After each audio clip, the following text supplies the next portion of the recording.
Dr. Liana Zanet and colleagues define PTSD as the cause of inheriting an evolutionary mechanism that considers survival more important than the quality of one's life.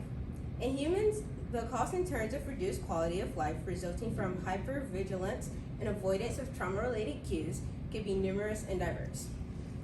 Since 2021, there has been over 600,000 children who've been reported as victims of domestic violence each year in the U.S. This experience can lead to long-lasting effects such as PTSD, which is a condition that can persist with victims throughout their life and lead to their decreased social and mental health. Good afternoon, my name is Janae Duchaney, and today I'll be discussing domestic violence and its effects on children.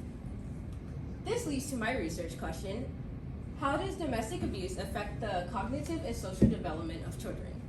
Throughout my research, I found that experiencing domestic abuse can lead to long-term mental impacts such as PTSD, depression, anxiety, and can also lead to victims that have more aggressive tendencies, social isolation, self-destructive strategies, and more.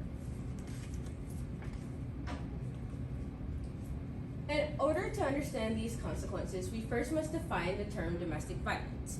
It is a broad term relating to abuse in domestic settings and can be subcategorized under 4 categories, ranging from physical, emotional, sexual abuse, and neglect.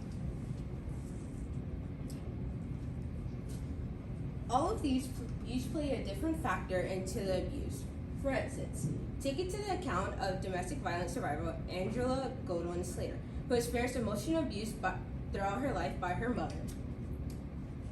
Slater states, "My mother would often yell, scream, and put me down. I began to see a psychiatrist and have been in and out of therapy and on and off medication for 25 years. Every day I fight to believe I'm not the person my mother said I was." As mentioned in the quote, because of the abuse she experienced, that led Slater to have emotional instability that later followed her into her adulthood. But Angela is just one of the few survivors of domestic violence to deal with these after effects. According to the National Institute of Health, over 80% of 21-year-olds who were abused as children met criteria for at least one psychological disorder. Family researcher Professor John Fantuzzo and colleague Wanda K. Moore have found the impacts to be followed as depression, suicidal behaviors, anxiety, fears, phobias, low self-esteem, and more. These long-lasting impacts are often internalized by victims due to the experience and the trauma they've received from their abuser. This can lead to prolonged treatment and prolonged attention from healthcare professionals and law enforcement officers. This internalization of the behavior can also play a role into the victim's social behavior. Take into account the 3 fictional characters seen on screen from the following TV shows and movies. All of 3 of these characters are often portrayed as the bully or as a douchebag. And that's because of their aggressive tendencies they portray towards the main characters.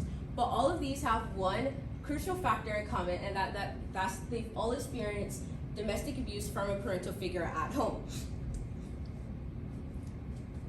Their aggressive tendencies are due to the behavior that they face and the internalization and despair for the situation they face in their home life, but the embarrassment they would feel if their peers ever found out.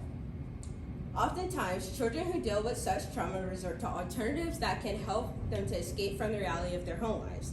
Some develop aggressive tendencies, as mentioned before, multiple personality disorder, hypersexual lives, and even go through substance abuse.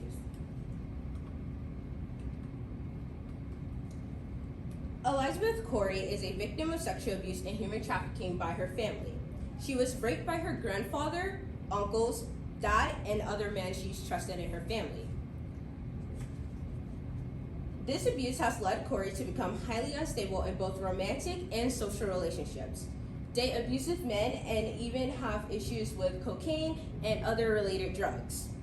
Since escaping, Elizabeth has focused on developing and becoming an advocate and activist in awareness of domestic violence. Throughout her childhood, it was seen as their normal. From generation to generation in her family, the men in Elizabeth's family was seen as normal to commit sexual activities with the children in their relationship. It was seen as their culture and as their normal. This also supports the idea of intergenerational transmission, which is the idea that victims abused by their parents apply that abuse to their own children and then apply it to their kids. In fact, over about 30% of abused children will later abuse their own children, continuing the cycle of abuse.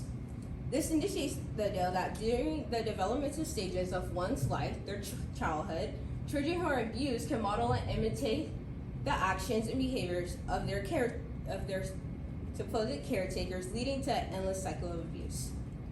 But preventative strategies can be taken to decrease the amount of domestic violence cases, including the Inspire campaign. By the World Health Organization, there are 7 strategies that can be implemented to spread awareness of domestic violence, including but not limited to implementation and enforcement of laws, norms and value changes, safe environments, parental and caregiver support, income and economic strengthening, response service provisioning, and education and lifestyle. But these do come with limitations, such as the mandatory requirements needed for reporting child abuse for a case to be taken can be difficult, especially when a caseworker needs solid evidence. So if this abuse was emotional, it would be really hard for the child's case to get taken, and can it take months for it to be reviewed. Also, the unwillingness on behalf of the victim. Most victims don't choose to report their case from the fear that they've been induced by their abuser, and because of the embarrassment they would feel if their peers or if their relatives ever found out about the issue. And lastly but not least, the extended wait times for a case to be taken. Even after a case is taken, it often takes months for law enforcement officers to come and handle the case and to give the victim actual support for them to be moved out of their house into a better environment. You can take your part by spreading awareness. Since October 1989, October has been identified as Domestic Violence Month, advocating for victims and their relatives and professionals for domestic violence.